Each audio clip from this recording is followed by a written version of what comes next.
నమస్తే, welcome to V10 news. ముందుగా headlines.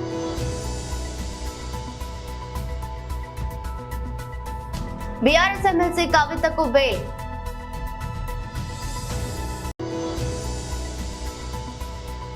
ప్రత్యక్ష ప్రసారం తెలంగాణ భవన్లో మీడియాతో మాట్లాడుతున్న బీఆర్ఎస్ నేతలు. ప్రత్యక్ష ప్రసారం మీడియాతో మాట్లాడనున్న శ్రీ అమర్నాథ్, బీజేపీ రాష్ట్ర అధికార ప్రతినిధి, BJP Telangana.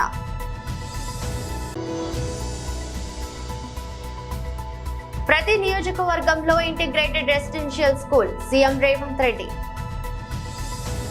BRS MLC K కవితకు సుప్రీంకోర్టులో భారీ ఊరట లభించింది. ఢిల్లీ లిక్కర్ పాలసీ కేసులో కోర్టు ఆమెకు బెయిల్ మంజూరు చేసింది. ఆమె దాఖలు చేసిన బెయిల్ పిటిషన్ పై దాదాపు గంటన్నర పాటు వాదనలు సాగాయి. ఇరుపక్షాల వాదనలు విన్న తర్వాత జస్టిస్ బిఆర్ గవాయ్, జస్టిస్ విశ్వనాథన్లతో కూడిన బెంచ్ కవితకు బెయిల్ మంజూరు చేసింది. ఈ కేసులో ఇప్పటికే ఛార్జ్ షీట్ దాఖలు చేసిన నేపథ్యంలో నిందితురాలు జైల్లో ఉండాల్సిన అవసరం లేదని బెంచ్ వ్యాఖ్యానించింది. ఈడీ, సిబిఐ రెండు కేసుల్లోనూ బెయిల్ ఇచ్చింది. నిందితురాలు మహిళ అనే విషయం కూడా దృష్టిలో ఉంచుకొని బెయిల్ ఇస్తున్నట్లు పేర్కొంది. దీంతో 5 నెలలుగా తిహార్ జైల్లో ఉన్న ఎమ్మెల్సీ కవిత నేడు బయటకు రానున్నారు. కాగా ఈ కేసులో కవిత తరపున సీనియర్ న్యాయవాది ముకుల్ రోహిత్ కి, ఈడీ తరపున ఎస్జీ వాదనలు వినిపించారు.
ప్రత్యక్ష ప్రసారం తెలంగాణ భవన్ లో మీడియాతో మాట్లాడుతున్న బీఆర్ఎస్ నేతలు. ద్వారా రాజకీయ పబ్బం గడుపుకోవాలనుకునేటువంటి పార్టీలకు బీఆర్ఎస్ పార్టీ పేరు వింటేనే వాళ్లకు ఒక రకమైనటువంటి గందరగోళ భయానకమైనటువంటి పరిస్థితులు ఉన్నాయి. కాబట్టి దీన్ని మనం ఖచ్చితంగా ఈ రెండు పార్టీలు కూడా బీఆర్ఎస్ పార్టీ ఉంటే పుట్టగతులు ఉండవనేటువంటి భయంతో, ఆందోళనలతో మాట్లాడుతున్నటువంటి మాటలు. ఒకవేళ బీఆర్ఎస్ పార్టీకి ఎవరితోనైనా లోపాయికారి ఒప్పందాలు ఉంటే 6 మాసాలు ఆడబిడ్డ జైల్లో ఉంటుందండి. కాస్తన్న ఇంగిత జ్ఞానం ఉండాలి. మాట్లాడడానికి నాలుకను తాటిమట్ట కంటే చులకన చేసి మాట్లాడేటువంటి వీళ్ళ కుసంస్కారాన్ని ఖచ్చితంగా ఖండిస్తూ ఉన్నాం. న్యాయపరంగా, చట్టపరంగా మరి కొట్లాడి ఈరోజు సుప్రీంకోర్టు ద్వారా బెయిల్ పొందడం ఖచ్చితంగా కవితమ్మ, తెలంగాణ ఉద్యమకారుల నైతిక విజయం. వీళ్ళ నోళ్ళకి ఇప్పటికైనా మరి మూతపడితే తాళాలు వేసుకుంటే మంచిది. లేకపోతే ప్రజాక్షేత్రంలో ఇవన్నీ కూడా గమనిస్తూ ఉన్నారు. ఎన్ని రకాలైనటువంటి చిత్రహింసలు పెట్టి, అంటే ఒక ఉద్యమ పార్టీ పట్ల రాజకీయ పార్టీల నాయకుల వ్యవస్థల కక్ష సాధింపు, వారికి ఎటువంటి అక్కసు ఉన్నది అనడానికి నిదర్శనమే వీళ్ళు చేస్తున్నటువంటి ప్రేలాపన. సార్, మొన్న సీఎం ఢిల్లీలో మాట్లాడుతూ ఈ నెలలో బెయిల్ వస్తుంది, బెయిల్ వచ్చిన తర్వాత మెచ్చి ఉంటుందని చెప్పి ఆయన అంటే ముఖ్యమంత్రి గారి విషయంలో మేము మాట్లాడేప్పుడు మా స్థాయిని కూడా దృష్టిలో పెట్టుకొని మాట్లాడాలి. ఒక ముఖ్యమంత్రి స్థాయి మాట్లాడే అద్దెమైకు గతంలో చాలామంది రాజకీయ పార్టీల వేదికల మీద కొందరు నాయకులను మేము చూసినాం. అదే నాయకుడు ఇక్కడ మైక్ తీసుకుంటాడు, ఒక పార్టీ తరఫున ఒకటి మాట్లాడతాడు. అదే నాయకుడు ఇంకొక పార్టీ మీటింగ్ పెడితే ఆ పార్టీ మీటింగ్లో ఇంకొక రకంగా మాట్లాడతాడు. అంటే ఒక మెచ్యూర్డ్ పాలిటీషియన్, ఒక బాధ్యతాయుతమైనటువంటి ముఖ్యమంత్రి స్థాయి మాట్లాడేటువంటి మాటలు ఈ రకంగా ఉంటే ఇక దాన్ని దేవుడు కూడా క్షమించడు. ఆయన స్థాయిని పెంచుకోవాలి, ఆయన మెచ్యూరిటీ లెవెల్ పెరగాలి, తెలంగాణకు ఆయన ద్వారా మంచి జరగాలని ఆశాభావాన్ని వ్యక్తం చేస్తున్నాం తప్ప ఆయనలాగా దిగజారిన మాటలు మాట్లాడడానికి. కేసీఆర్ కేంద్రంలో మంత్రి పదవి వస్తుంది, కేటీఆర్ కూడా సెంట్రల్ మినిస్టర్ అవుతాడు, ఇవన్నీ మేము ముందే ఊహించామని చెప్పి స్పష్టంగా చెప్పాడు ఆయన. వీళ్ళందరూ గతంలో మేము చూసేది శాసనసభ ముందు చిలక జోస్యాలు చెప్పేవాళ్ళు. వాళ్ళు బహుశా ఇక పాలన అనేది పక్కన పెట్టి ఇటువంటి జోస్యాలతోని కాలం వెళ్ళబుచ్చేటువంటి ప్రయత్నాలు చేస్తూ ఉన్నారు. అన్నిటికీ కాలమే నిర్ణయం చేస్తుంది. గతంలో మిత్రమా బీఆర్ఎస్ పార్టీ టీఆర్ఎస్ పార్టీని పెట్టిన తొలినాళ్లలో కొందరు నాయకులు ఇది మకలో పుట్టింది పుబ్బలో పోతుంది అనేటువంటి మాటలు విన్నాం. అదే ఇంకొక నాయకుడు గతంలో ముఖ్యమంత్రిగా ఉన్నటువంటి వ్యక్తి తెలంగాణ వస్తే కరెంట్ ఎక్కడి నుంచి వస్తాయి, మీ వైర్ల మీద బట్టలు ఆరేసుకోవాలని వస్తుంది. వీళ్ళందరూ ఏమైపోయిందో, వీళ్ళందరి చరిత్రలు ఏమైనా మనం చూస్తూ ఉన్నాం. రేపటి రోజు మళ్ళీ ఇదే బీఆర్ఎస్ను ప్రజలు ఆదరించక ఆశీర్వదించక తప్పదు. వీళ్ళందరి రాజకీయ చరిత్రలు భూస్థాపితంగా కూడా తప్పదు. ఇప్పుడు మహేష్ గౌడ్ గారు సుప్రీంకోర్టు తప్పు పట్టేటువంటి ప్రయత్నం చేస్తారు. కంటెంప్ట్ ఆఫ్ కోర్టు అవుతుంది. ఇలా సుప్రీంకోర్టు వాదనలు విన్న తర్వాత మేము పెట్టినటువంటి కౌంటర్ ఆఫ్ డిబేట్ వేసిన తర్వాత మాలో న్యాయం ఉన్నదని చెప్పి ఇలా సుప్రీంకోర్టు న్యాయమూర్తి గారు బెయిల్ గ్రాంట్ చేసిండు. ఈ బెయిల్ గ్రాంట్ చేసినటువంటి సందర్భంలో దీన్ని తప్పుపడితే డెఫినెట్గా మహేష్ గౌడ్ గారు కంటెంప్ట్ ఆఫ్ కోర్టుకు పోవాల్సినటువంటి అవసరం ఉంటుంది. సుప్రీంకోర్టు తీర్పునే తప్పుపట్టే స్థాయికి ఇలా కాంగ్రెస్ నాయకులు వచ్చారంటే వాళ్ళ ఫ్రస్ట్రేషన్ ఎంత ఉందో అర్థమవుతా ఉంది. ఎందుకంటే ఇలా కాంగ్రెస్ పార్టీ అనుసరిస్తున్నటువంటి దుర్నీతి వలన ప్రజలందరూ కూడా రోడ్ల మీదకి వస్తూ ఉన్నారు. రుణమాఫీ కానీ హైడ్రా కానీ రకరకాల కారణాలు చెప్పి ఇలా ప్రజల్ని వేధించేటువంటి పరిస్థితి తెస్తున్నటువంటి పార్టీకి సరైనటువంటి జవాబు చెప్పే విధంగా ఇవాళ బీఆర్ఎస్ పార్టీ రాజకీయ రణక్షేత్రంలో ఉంది. బీఆర్ఎస్ పార్టీ డెఫినెట్గా ప్రజా సమస్యల మీద కొట్లాడుతుంది కాబట్టి ఇటువంటి ఆరోపణలు చేస్తున్నటువంటి విషయాన్ని మేము స్పష్టం చేస్తా ఉన్నాం. ఒక మాట అండి, ఇవాళ సుప్రీంకోర్టు విచారణ సందర్భంగా బెయిల్స్ విచారణ సందర్భంగా ఏం కామెంట్ చేసింది ధర్మాసనము? విచారణ పూర్తి అయింది, ఛార్జీ షీటు దాఖలైంది, అయిపోయిన తర్వాత కూడా నెలల తరబడి కవిత గారిని జ్యుడిషియల్ కస్టడీలో ఉంచాల్సినటువంటి అవసరం ఏముందని చెప్పేసి ధర్మాసనం ఇలా స్పష్టంగా మాట్లాడింది. కాంగ్రెస్ నాయకులకు బుద్ధి జ్ఞానం ఉంటే విజ్ఞత ఉంటే ఆ కామెంట్లు చేసే ముందు ధర్మాసనం ఏం చెప్పిందో అక్కడ అర్థం చేసుకోవాలి. అంటే ధర్మాసనమే కోర్టే ఆ విధంగా మాట్లాడిందంటే ఎంత రాజకీయ కక్షతోటో కుట్రపూరితంగానో ఆ కేసు పట్ల వ్యవహరించునన్నది వాళ్ళు అర్థం చేసుకోవాలి. ఇప్పటికైనా మీరు విజ్ఞతతోటి ఆలోచించుకొని మీరు కామెంట్ చేసే ముందు మాట్లాడాలి. అంతేగాని నోటికి వచ్చినట్టు మాట్లాడటం అనేది మానుకుంటే మంచిది. కాంగ్రెస్ నాయకులు కేసీఆర్ గారి నాయకత్వం, జై తెలంగాణ, జై తెలంగాణ, జై తెలంగాణ, కేసీఆర్ గారి నాయకత్వం, కేసీఆర్ గారి నాయకత్వం, కేటీఆర్ గారి నాయకత్వం, హరీష్ రావు గారి నాయకత్వం, జై తెలంగాణ, జై తెలంగాణ. ఇక్కడ క్లియర్గా సుప్రీంకోర్టు చెప్పింది. Supreme court grants bail to Kavitha in liquor policy case, questions fairness of CBI ED investigation. చాలా స్పష్టంగా అంత మాట. అంటే ఇవాళ మహేష్ కుమార్ గౌడ్ కావచ్చు, కాంగ్రెస్ పార్టీ నాయకులు కావచ్చు, సుప్రీంకోర్టు న్యాయ వ్యవస్థ విశ్వసనీయతను ప్రశ్నిస్తూ ఉన్నారు.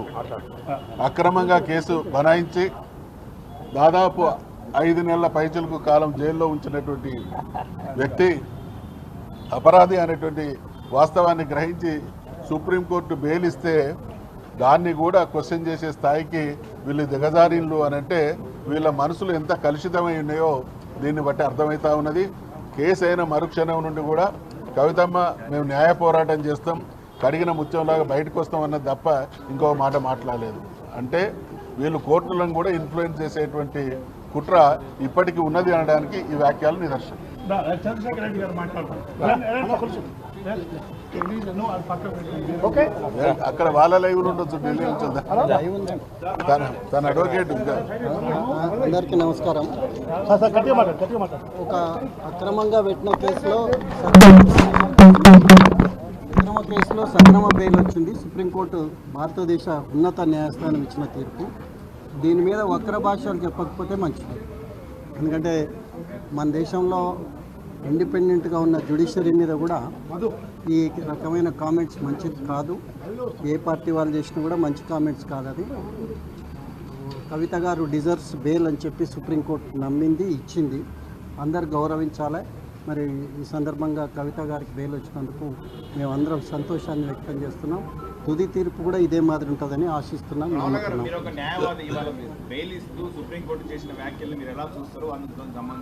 పాజిటివ్ మేమంతా మనము ఆర్గ్యుమెంట్స్ని కూడా ఫాలో అయినాం, చూసినాము. చాలా స్పష్టంగా ఇవాళ ఇచ్చిన ఆర్డర్లో కూడా చాలా స్పష్టంగా కోర్టు చెప్పింది. దీంట్లో ఛార్జ్షీట్ వేయబడింది, విచారణ పూర్తయింది. ఆమెను జైల్లో ఉంచడం భావ్యం కాదని సుప్రీంకోర్టు భావించిందనేది కూడా లైవ్లో మనము డిబేట్ను చూసినాం. ఆర్గ్యుమెంట్స్ను సుప్రీంకోర్టు ఆర్గ్యుమెంట్స్ను కూడా చూసినాం. అందరికీ ఒకటే అప్పీల్ చేస్తున్నాం. మార్చి 15 నుండి కవిత గారు జైల్లో ఉన్నారు. ఇవాళ బెయిల్ వచ్చింది, సంతోషించదగ్గ అంశం. దీనికి వక్ర భాషలు వద్దు అని చెప్పి రాజకీయ పార్టీలకు విజ్ఞప్తి చేస్తున్నాం. ప్రత్యక్ష ప్రసారం మీడియాతో మాట్లాడుతున్న శ్రీ అమర్నాథ్, బీజేపీ రాష్ట్ర అధికార ప్రతినిధి, బీజేపీ తెలంగాణ.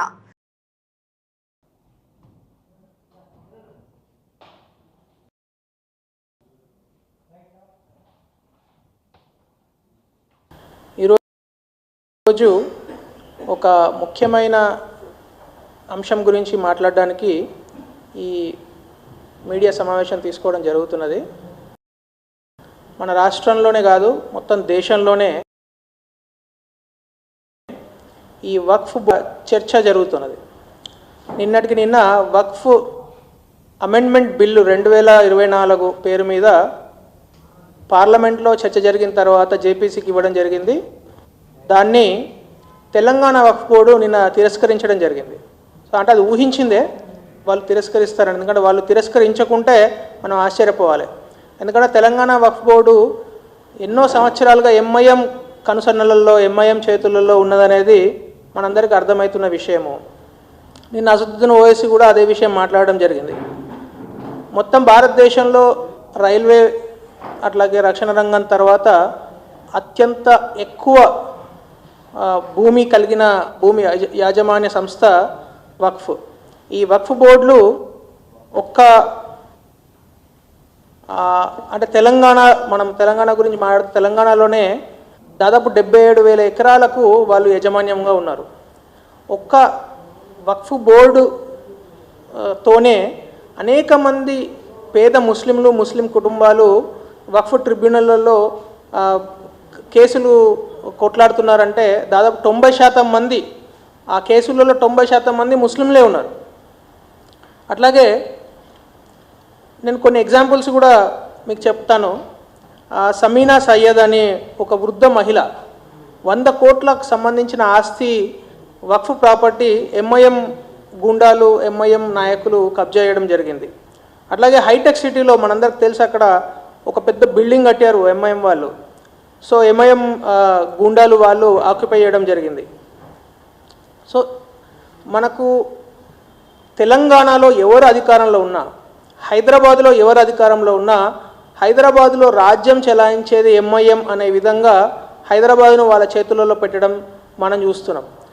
కాంగ్రెస్ పార్టీ గత 20 సంవత్సరాలుగా 2004లో కాంగ్రెస్ పార్టీ అధికారంలోకి వచ్చిన తర్వాత నుంచి కూడా ఎంఐఎం చేతిలోనే అనేక కబ్జాలు, కుంభకోణాలు, అట్లాగే ముఖ్యంగా ల్యాండ్ డీలింగ్స్, ఇటు నాలాలు, చెరువులు కబ్జా చేయడమే కాకుండా వక్ఫ్ ప్రాపర్టీస్ కూడా కబ్జా చేస్తున్నారనేది మనం అనేక ఉదాహరణలు చూస్తున్నాం. నిన్నటి నుంచి సోషల్ మీడియాలో బాగా ఉధృతంగా చర్చ జరుగుతున్నది సల్కం చెరువు గురించి. మీకు చర్చ చూస్తున్నారు.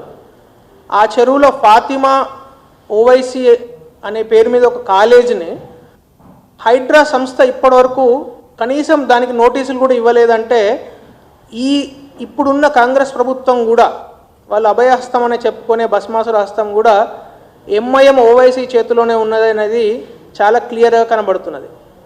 అంటే గత 10 సంవత్సరాల నుంచి TRS party car steering MIM చేతిలో ఉన్నదనేది అనేక సార్లు ఓవైసీ అట్లాగే బీజేపీ నాయకులు చెప్పడం జరిగింది.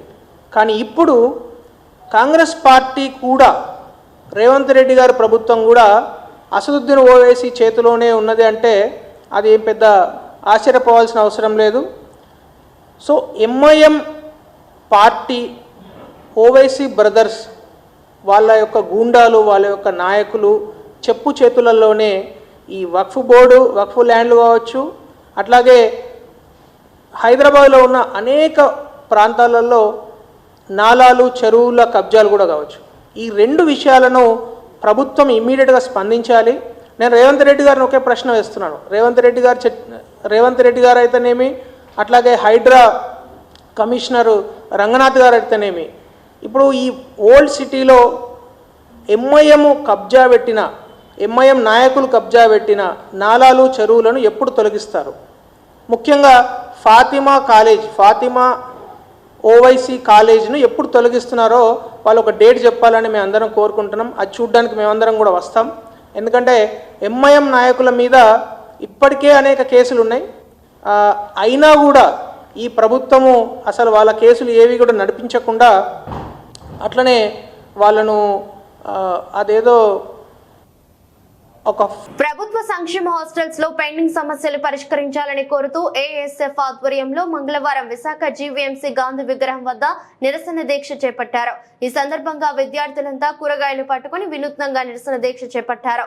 అనంతరం ఏఎస్ఎఫ్ రాష్ట్ర అధ్యక్షుడు జాన్సన్ బాబు మాట్లాడుతూ ప్రభుత్వ ఎస్సీ, ఎస్టీ, బీసీ, మైనార్టీ సంక్షేమ హాస్టల్స్ లో ప్రస్తుత ధరలకు అనుగుణంగా మెస్ ఛార్జీలు పెంచాలని, పెండింగ్ లో ఉన్న కాస్మెటిక్ ఛార్జీలు విడుదల చేయాలని, వసతి గృహాల్లో ఖాళీగా ఉన్న వార్డెన్, వాచ్మెన్, కుక్ పోస్టులు భర్తీ చేయాలని, ప్రైవేటు పీజీ విద్యార్థులకు శాపంగా మారిన జీవో నెంబర్ 77 రద్దు చేయాలని, ప్రభుత్వ జూనియర్ కళాశాల విద్యార్థులకు మధ్యాహ్న భోజన పథకం అమలు చేయాలని డిమాండ్ చేశారు.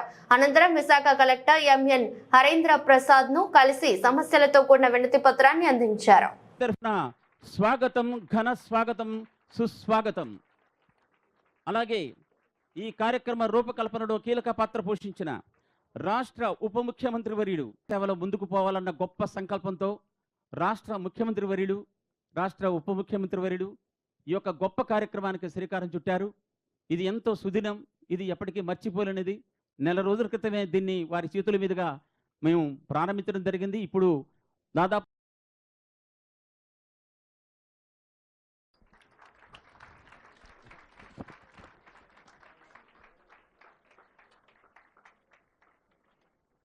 జ్యోత్స్నాదేవి,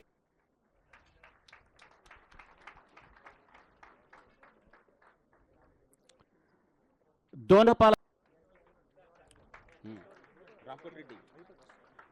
రెడ్డెం రామకోటరెడ్డి, అలాగే తర్వాత రామ్టెక్ సుధాకర్. ఉద్యమం తెలంగాణ రాష్ట్ర సాధన ప్రధానమైన అంశము నిరుద్యోగ సమస్య. నిరుద్యోగ విద్యార్థుల యొక్క ఉద్యమం ప్రత్యేక తెలంగాణ రాష్ట్ర సాధన.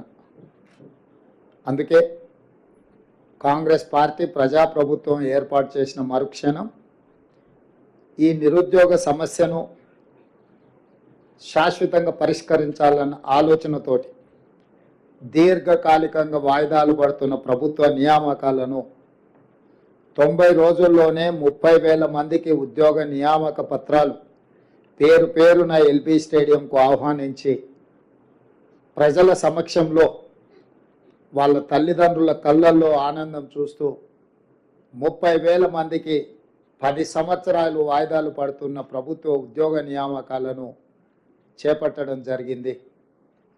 అదే కాకుండా ఇంకొక 35,000 ఉద్యోగాలకు, అది గ్రూప్ 1 కావచ్చు, గ్రూప్ 2 కావచ్చు, గ్రూప్ 3 కావచ్చు, లేకపోతే డిఎస్సి నోటిఫికేషన్ కావచ్చు, ఇతర నియామకాలకు సంబంధించిన నోటిఫికేషన్లు ఇంకొక 35,000కు నోటిఫికేషన్లు ఇవ్వడం ద్వారా నిరుద్యోగ సమస్యను పరిష్కరించడానికి ప్రభుత్వం చిత్తశుద్ధితో ప్రయత్నం చేస్తున్నది అని లక్షలాది మంది నిరుద్యోగ యువకులకు విశ్వాసం కల్పించడానికి సంపూర్ణమైన ప్రయత్నం ఈ ప్రభుత్వం చేస్తున్నది. అదేవిధంగా రాష్ట్ర స్థాయి నియామకాలనే కాకుండా దేశ స్థాయిలో, అది కేంద్ర ప్రభుత్వ సర్వీసులకు సంబంధించి కావచ్చు, పబ్లిక్ సర్వీస్ కమిషన్కు సంబంధించి కావచ్చు, తెలంగాణ రాష్ట్రం నుంచి అత్యధికంగా ఈ ప్రాంత నిరుద్యోగ యువత పోటీ పరీక్షలలో పోటీ పడి అందులో ఉత్తీర్ణులై ఈ దేశ నిర్మాణంలో, ఈ దేశం అభివృద్ధిలో మీరు భాగస్వాములు కావాలి, తెలంగాణ ప్రతిష్ట పెరగాలి, తెలంగాణకు సంబంధించిన మీరందరూ మా కుటుంబ సభ్యులుగా మేము భావించి కుటుంబ పెద్దలుగా మా బట్టి విక్రమార్క గారు సింగరేణి సంస్థ నుంచి ఒక ప్రత్యేకమైన కార్యక్రమాన్ని రాజీవ్ గాంధీ సివిల్స్ అభయహస్తం కార్యక్రమం ద్వారా మీకు ఒక ఆత్మవిశ్వాసాన్ని పెంచడానికి ఈ రాష్ట్ర ప్రభుత్వం మమ్మల్ని అనాథలుగా వదిలేయలేదు, మా పట్ల కుటుంబ బాధ్యత పోషిస్తుంది అని మీకు నమ్మకం కలిగించడానికి ఈ కార్యక్రమాన్ని ఏర్పాటు చేయడం జరిగింది. చాలామందికి ₹1,00,000 పెద్ద విషయమా అని అనుకొని ఉండొచ్చు, లేదా కొంతమంది పేదలకు ₹1,00,000 కూడా గొప్ప విషయంగా కూడా ఆర్థిక ప్రయోజనం కింద కనిపించవచ్చు. కానీ మా ప్రభుత్వం యొక్క ఉద్దేశము ఆర్థిక ప్రయోజనానికంటే కూడా, ఆర్థిక సహాయానికంటే కూడా మీరు మాకు కావలసిన వాళ్ళు, మేము మీ పట్ల ఎప్పుడు సహాయం అందించాలన్న ఆలోచనతోటి మీరు రాణిస్తే, మీరు ఇందులో ఎంపికై వివిధ రాష్ట్రాలకు ఈ దేశానికి సేవలు అందిస్తే తెలంగాణ ప్రతిష్ట పెరుగుతుంది, మీరు మా కుటుంబ సభ్యులు అని మీకు విశ్వాసం కల్పించడానికి ఈ ప్రభుత్వం మీది, మీకోసమే ఆలోచన చేస్తుందని ఒక నమ్మకం కలిగించడానికి ఈ కార్యక్రమాన్ని ప్రధానంగా చేపట్టడం జరిగింది. బండి సంజయ్ అనాలోచిత వ్యాఖ్యలు చేస్తున్నారు. అసలు ఆయనకు తెలివి ఉందా? కేంద్ర హోంశాఖ సహాయ మంత్రి హోదాను బండి సంజయ్ కాపాడుకోవాలి. మాజీ ఎంపీ ఈ బండి సంజయ్ అని ఏంది? ఇప్పుడు హోంశాఖ సహాయ మంత్రి, గౌరవం ఇవ్వాలి మనం బండి సంజయ్ గారికి. ఒక మంత్రిగా ఉన్న హోదాలో ఉన్న వ్యక్తి ఏమంటాడు? కాంగ్రెస్ బీఆర్ఎస్ కుమ్మక్కైంది, కాంగ్రెస్ వకీళ్ళు ఆర్గ్యూ చేసిండ్రు, బెయిల్ ఇప్పించిండ్రు మాట్లాడాడు. ఆయనకు అనాలోచితమైన చేసిన వ్యాఖ్యానాన్ని తీవ్రంగా ఖండిస్తాను. అసలు ఆయనకు మెదడు ఉందా లేదా అనేది కూడా నేను అనదలుచుకున్నాను. అనకూడదు, నేను ఇంతవరకు అనలేదు. ఆయనకు తెలుసా? ముకుల్ రోహిత్ అనేటువంటి సీనియర్ అడ్వకేట్ ఆయన.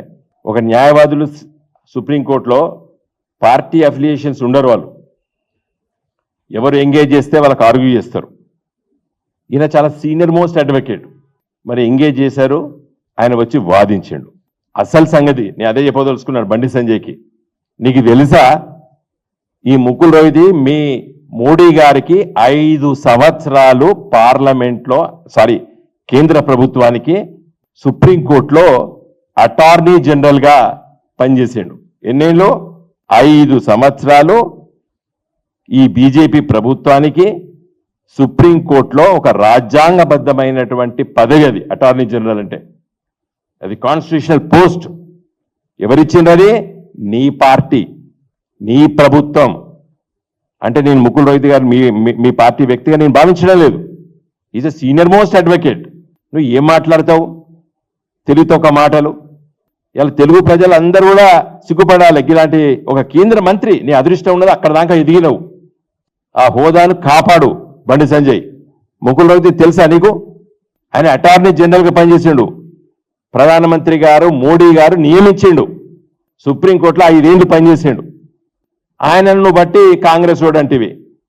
కవితకు బెయిల్ వచ్చిన తర్వాత కొంతమంది కామెంట్స్ చాలా దారుణంగా ఉన్నాయి. సుప్రీంకోర్టును కించపరిచే విధంగా కామెంట్స్ చేయడం మంచిది కాదు. ఎమ్మెల్యే తలసాని శ్రీనివాస్ యాదవ్. కానీ బెయిల్ వచ్చిన తర్వాత కొంతమంది చేస్తున్నటువంటి కామెంట్స్ మాత్రం చాలా దారుణమైనటువంటి కామెంట్స్. ఒక అత్యున్నతమైనటువంటి న్యాయస్థానాన్నే ప్రశ్నించే విధంగా, కించపరిచే విధంగా వాళ్ళ కామెంట్స్ ఉంటున్నాయి. అది ఎవరు కూడా మంచిది కాదు. ఎందుకంటే సుప్రీంకోర్టు ఈ దేశంలో అత్యున్నతమైనటువంటి న్యాయస్థానమే అది. మమ్మల్ని అంటే అల్టిమేట్గా ఆ బెయిల్ ఇచ్చినటువంటి సుప్రీంకోర్టు న్యాయవాదులు ఎవరైతే ఉన్నారో, ఆ జడ్జిలు ఎవరైతే ఉన్నారో న్యాయమూర్తులు, వాళ్ళని కించపరిచినట్టు, వాళ్ళని అవమానించినట్టే అని మరి భావించవలసి వస్తుందని చెప్పి నేను ఈ సందర్భంగా తెలియజేస్తా ఉన్నాను. వార్తలు ముగించే ముందు మరోసారి హెడ్లైన్.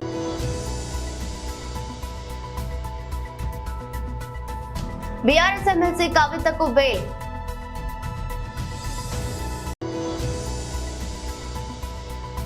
ప్రత్యక్ష ప్రసారం తెలంగాణ భవన్లో మీడియాతో మాట్లాడుతున్న బీఆర్ఎస్ నేతలు. ప్రత్యక్ష ప్రసారం మీడియాతో మాట్లాడనున్న శ్రీ అమర్నాథ్ బీజేపీ రాష్ట్ర అధికార ప్రతినిధి బీజేపీ తెలంగాణ.